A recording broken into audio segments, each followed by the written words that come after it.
प्रिय विद्यार्थियों, पिछले वीडियो में हमने जो भूषण कवि की रचनाओं के बारे में बात की थी, उसी क्रम को हम आगे बढ़ाते हैं।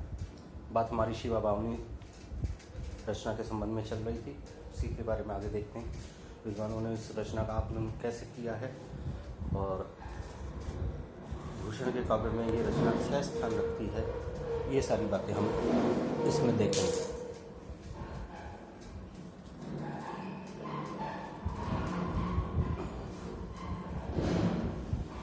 डॉक्टर भगीरथ दीक्षित भूषण को शिवाजी का समकालीन न मानकर उनके पोते साहू जी का समकालीन मानते हैं। इसी आधार पर शिवा बावनी का भी विचार करते हुए उन्होंने लिखा है, शिवा बावनी की रचना एक विशेष घटना की द्योतक है, जिसमें राष्ट्रीय भावना के रूप में भूषण ने साहू के सामने उत्तरी और दक्षिणी नरेशों की प्रशंसा करते हुए शिवाजी का आदर्श चित्रण किया है और इसी आधार पर राष्ट्र निर्माण की योजना भी प्रस्तुत की है।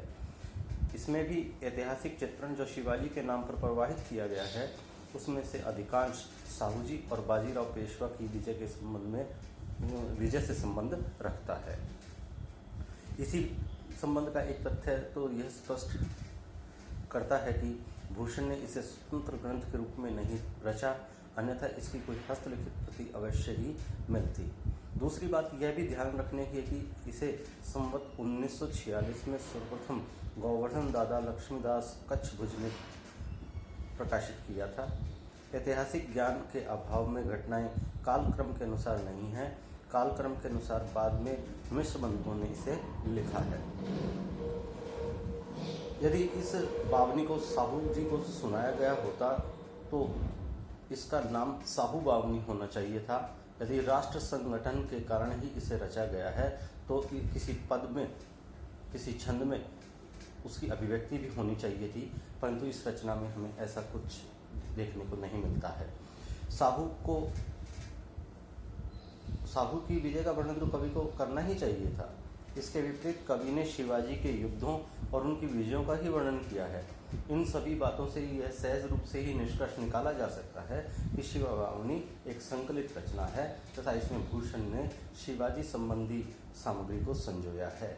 साहू जी से इसका कोई सरोकार नहीं है। अब हम उनकी अगली रचना छत्रसाल दशक पर विचार करते हैं। शिवा बावनी की तरह ही छत्रसाल दशक को भी वर्तमान रूप जो है वो भाटिया बुक सेलर्स गोवर्धन दास लक्ष्मीदास ने ही दिया है। उन्हें दो संग्रहों में छत्रसाल की प्रशंसा में जो छंद मिले, उन सभी को छत्रसाल दशक में संग्रहित कर दिया। इतिहास संबंधी ज्ञान न होने के कारण इसमें भी गड़बड़ी हो गई। इसमें से कुछ छंद बूंदी के छत्रसाल की प्रशंसा में भी संग्रहित हो गए। इसकी भी हस्तलिखित प्रति आज तक नहीं मिल पाई है। उक्त प्रकाशक ने सरदार कवि के श्रृंगार संग्रह तथा शिव सिंह सरोज से छंद लेकर इस ग्रंथ को ये जो वर्तमान रूप है वो प्रदान किया है।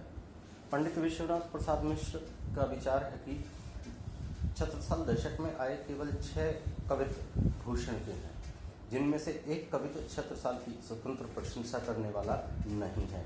शेष 4 कवित्व अन्य कवियों के हैं, उनमें भूषण का कहीं भी नाम नहीं है, पर जो कवित्व भूषण के हैं उनमें उनका नाम आया है। जिसमें उनका नाम नहीं है वो दूसरे कवियों के नाम पर मिलते हैं। आरंभ के 2 दोहे भी संदिग्ध हैं, उनके बारे में भी निश्चित रूप से नहीं कहा जा सकता कि वो कवि भूषण ने ही लिखे थे। इससे स्पष्ट हो जाता है कि ये छोटा सा ग्रंथ एक संग्रह मात्र है। भूषण इधर उधर आते जाते पन्ना नरेश छत्रसाल बुंदेला के यहाँ ठहरते होंगे और उस समय उन्होंने समय समय पर कुछ पद अवश्य ही उनकी प्रशंसा में बनाए होंगे।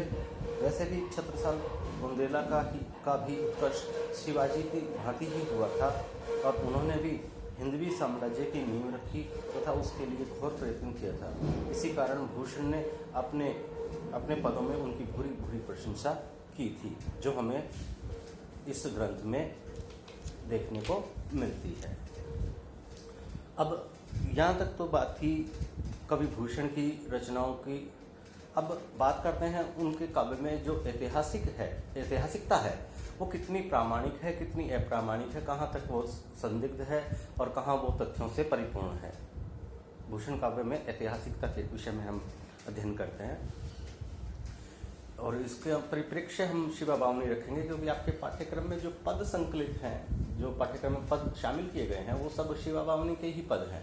तो इस ऐतिहासिकता को भी हम पाठ्यक्रम के अनुरूप ही शिवा बावनी जो उनकी रचना है, जिसके बारे में यह प्रसिद्ध है कि वो स्वतंत्र ग्रंथ नहीं है बल्कि संग्रह मात्र है, तो उसके पदों को देख करके ही हम ऐतिहासिक तथ्यों का आकलन करेंगे। देखते हैं इसमें हमें क्या देखने को मिलता है, क्या सीखते हैं हम। शिवा बावनी का प्रमुख वर्णन विषय शिवाजी की सेना के प्रयाण के कारण शत्रुओं एवं शत्रु स्त्रियों पर अंकित आतंक का वर्णन, शत्रु स्त्रियों की दुर्दशा, शिवाजी का पराक्रम, शिवाजी पर विजय प्राप्त करने में औरंगजेब की असफलता जैसे विषय ही इसके प्रमुख वर्णन विषय हैं। इस प्रकार भूषण की इस संकलित रचना में सारी कविता ही शिवाजी पर आश्रित है। भूषण ने अपने काव्य में ऐतिहासिकता का अद्भुत समन्वय किया है। शिवाजी ने अपने राज्य का सूत्रपात पिता की जागीर के दक्षिणी सीमांत पर स्थित तोरण दुर्ग को हस्तगत करके किया। वहां उनको गड़ा हुआ खजाना भी मिला, जिससे उन्होंने युद्ध सामग्री को एकत्रित किया। मावली जाति पर शिवाजी को बड़ा स्नेह था। इस जाति के नवयुवकों की टोली के साथ साथ वे घूमते फिरते थे और सहज में ही पहाड़ी मार्गों से परिचित हो गए। तोरण दुर्ग के बाद एक एक कर इन्होंने अनेक दुर्ग हस्तगत करना आरंभ किया। शिवाजी ने कोंकण से बीजापुर जाते हुए शाही खजाना लूट लिया और उत्तर के कुछ दुर्ग जीत लिए। इस पर बीजापुर दरबार नाराज हो गया और उन्होंने शिवाजी के पिता को कैद कर लिया। इस पर शिवाजी ने मुगल दरबार से संधि की वार्ता की। शाहजहां ने बीजापुर दरबार को शाह जी को छोड़ने के लिए लिखा। शाहजी तो स्वतंत्र कर दिए गए, पर शिवाजी अपना काम आगे बढ़ाते गए। बीजापुर नरेश ने अपने प्रधान सेनापति अफजल खां को इनका दमन करने के लिए भेजा। वह मंदिरों को नष्ट भ्रष्ट करता हुआ प्रतापगढ़ के नीचे जावली प्रांत के पार जा पहुंचा। शिवाजी से एकांत में मिलने के लिए उसने अपना एक दूत भेजा। किले से लगभग 4 मील दूर नीचे एक शामियाने में दोनों की भेंट हुई। अफजल खां के पास लंबी तलवार थी, पर शिवाजी के पास कोई शस्त्र न था। जैसे ही शिवाजी अफजल खां से मिले, अफजल खां ने उन पर तलवार से वार किया, पर कपड़ों के नीचे जीरे बख्तर पहने रहने के कारण शिवाजी का बाल भी बांका न हो सका। किंतु उन्होंने अपने बगनखे से बिछुए के घाव से अफजल खां को वहीं अंत कर दिया और स्वयं भागकर किले में जा पहुंचे। शिवाजी की छिपी सेना ने अफजल खां की सेना पर आक्रमण कर दिया और आत्मसमर्पण करने वालों के अतिरिक्त उन्होंने सभी को मार डाला। इससे शिवाजी का आतंक शत्रुओं में बहुत बढ़ गया। इसी समय उन्होंने पनहाला, पवनगढ़, बसंतगढ़, रंगना और विशालगढ़ तथा अनेक किले जीत लिए। उन्हें रोकने के लिए मिराज के रुस्तम जमात को भेजा गया। वह बड़ी कठिनाई से जान बचाकर भाग सका। अली आदिल शाह ने हबशी सरकार सीदी जौहर को भेजा। उन्होंने पनहाला दुर्ग को घेर लिया। तब शिवाजी प्रतापगढ़ खिसक गए। इसके बाद आदिल शाह ने खवास खां को भेजा। उसके साथ कुंडाल नामक स्थान पर घोर युद्ध हुआ। वह भी जान बचाकर भागा। इसके बाद सामंतवादी वालों ने गोवा के पुर्तगालीजों के साथ सहायता मांगी, पर वे भी विफल हुए। शिवाजी ने दोनों को नष्ट कर दिया। सामंतों ने आधी आमदनी देकर तथा पुर्तगालियों ने गोला बारूद देकर के शिवाजी के साथ संधि की। तब बीजापुर ने शाहजी की सहायता से शिवाजी से संधि की तथा शिवाजी ने भी शाहजी के जीवन काल में बीजापुर वालों से युद्ध न करने की शपथ खाई। शिवाजी ने अपना ध्यान मुगल साम्राज्य की ओर केंद्रित किया। औरंगजेब ने अपने मामा शाइस्ता खां और जोधपुर नरेश बलवंत सिंह को भेजा। शाइस्ता खां स्वयं पूना में शिवाजी के महल में ठहरा तथा बाकी सेना को शिवाजी से लड़ने भेज दिया। शिवाजी शादी के बहाने चुने हुए सैनिकों के साथ पूना पहुंचे और रात में ही महल में पहुंच गए। वहां शाइस्ता खां के सोने के कमरे में पहुंचे और वहां जाकर उस पर धावा बोल दिया। इस गड़बड़ी में उसका अंगूठा कट गया। निराश शाइस्ता खां वापस लौटा, लेकिन औरंगजेब बड़ा क्रोधित हुआ। साथ ही मुगल सेनापतियों पर शिवाजी का आतंक छा गया। इसके बाद शिवाजी ने सूरत को लूटा। इस लूट में शिवाजी को प्रचुर मात्रा में धन मिला। सूरत लूट की घटना के उपरांत ही शिवाजी ने अपने पिता की मृत्यु का समाचार सुना। अब शिवाजी ने अहमदनगर के सुल्तान के राजा की पदवी धारण कर रायगढ़ में टकसाल भी खुलवा दी। औरंगजेब की आंखों में शिवाजी बुरी तरह किरकने लगे। उसने अपने अनुभवी सेनापति जयसिंह को भेजा। उसके साथ दिलेर खां आदि अनेक मुगल सरदार भी थे। जयसिंह ने सधर्मी और विधर्मी सभी शत्रुओं को इकट्ठा करके शिवाजी पर धावा बोल दिया। इस मुगल वाहिनी से लड़ना शिवाजी ने ठीक न समझा और उन्होंने संधि वार्ता आरंभ कर दी। शिवाजी ने संधि की समस्त शर्तों को स्वीकार कर लिया। संधि के अनुसार शिवाजी जयसिंह के साथ बीजापुर पर आक्रमण करने भी गए। औरंगजेब ने शिवाजी को आग्रहपूर्वक आगरे बुलवाया। निदान शिवाजी अपने पुत्र संभाजी तथा कुछ सैनिकों के साथ चल दिए।